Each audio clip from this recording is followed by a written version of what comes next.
All right, I feel like I've been getting an extra amount of these comments lately, and I need to clarify something.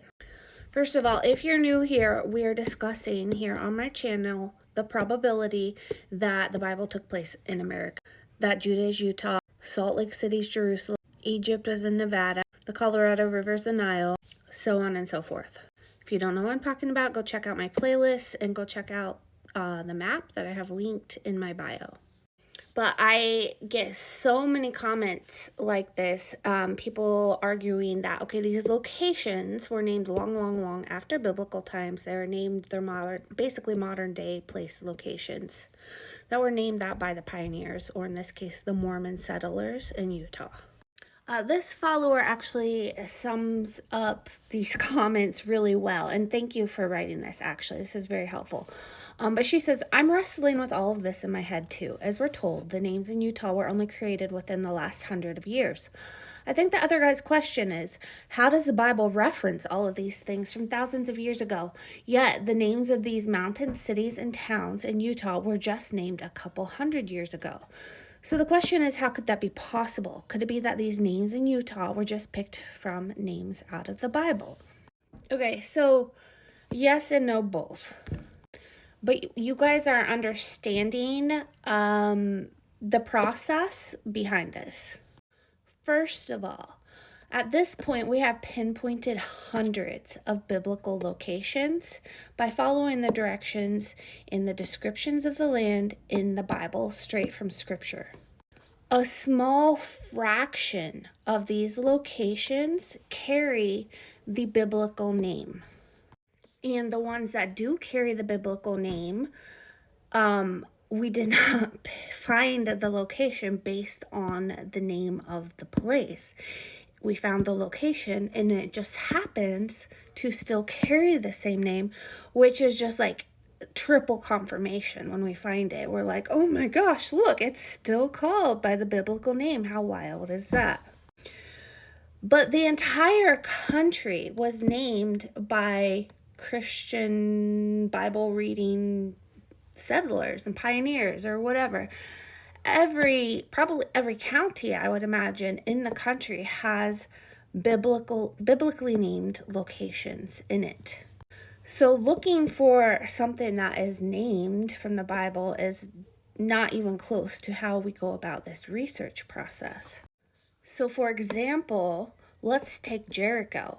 The location of Jericho in Utah still carries the name of Jericho. It's a ghost town called Jericho. We didn't go looking for places called Jericho. We followed the biblical directives like a map. We mapped it out. We looked at the description of the land and the travel directions and the time frames. We looked at the original Hebrew word meanings, which are almost always a description of the location in the original language. And then by reading the Bible like a map, you can pinpoint where these locations are by comparing the landscape and the description of the location to what Scripture says. You can determine where this location is, and sometimes it's really cool because it's still actually named, for example, Jericho. But I believe Salt Lake City is Jerusalem. Salt Lake City is not named Jerusalem, right? I believe Utah Lake is the Sea of Galilee. Utah Lake is not named Sea of Galilee. There are a few locations that still carry the biblical name, and I find that fascinating. And whether that is because there were certain people in history who were in the know and they knew what was up and they actually knew what these locations were and so renamed them the proper name, or they still carried that name throughout history. Maybe Native Americans still called them by that name, of course, their own language or whatever. I don't know. I don't know why some of these locations still carry the same name. They don't all. Most of them don't. But I think sometimes when you guys look at pictures of my Google Earth map, you see these name locations and you think, oh, well, they just named it that, the pioneers did, because they read the Bible. most of those locations on my map are not the actual modern day name places. Those are pins that I added on the map and put the name. So, for example, I have Salt Lake City pinned as Jerusalem. Obviously, on Google Earth, it doesn't say Jerusalem. I added that pin on there, right? So I think maybe some of the confusion is coming from that. Here's another example, the Jordan River. The Jordan River in the Middle East and in the Bible runs from the Sea of Galilee to the Dead Sea. The Jordan River in Utah still carries the name the Jordan River, and it runs from the Sea of Galilee or Utah Lake to the Great Salt Sea, the Great Salt Lake. And it is still called the Jordan River. But Mount Sinai is not called Sinai. Damascus is not called Damascus. Sodom and Gomorrah is not called Sodom and Gomorrah. Bethleham's not called Bethlehem. Nazareth isn't called Nazareth. We know where all these locations are, right, guys? And they are not named that modern day. Like, the Mormons didn't name them that and put them on the map. Here's another one. I get multiple versions of this comment every week. Well, Bethlehem, Pennsylvania. Bethlehem must be in Pennsylvania because there's a Bethlehem, Pennsylvania. No, there's no way. It's they had to walk from, Jerusalem to Bethlehem. They did not walk from Utah to Pennsylvania. I mean, look it up. There's how many towns are named Bethlehem in the United States. So this entire research process, it is not based on modern day name places at all. Sometimes those are added clues, or sometimes the Hebrew meaning of, or like there'll be something in the Bible. There's something I found the other day, actually. I'm not going to be able to pronounce it, but it's a location in the Bible that marks a border. It starts with a K. It's just some word that starts with a K. I have no idea what it means. It's just a strange sounding name. I looked up the original Hebrew meaning of this name, and it means scorpion.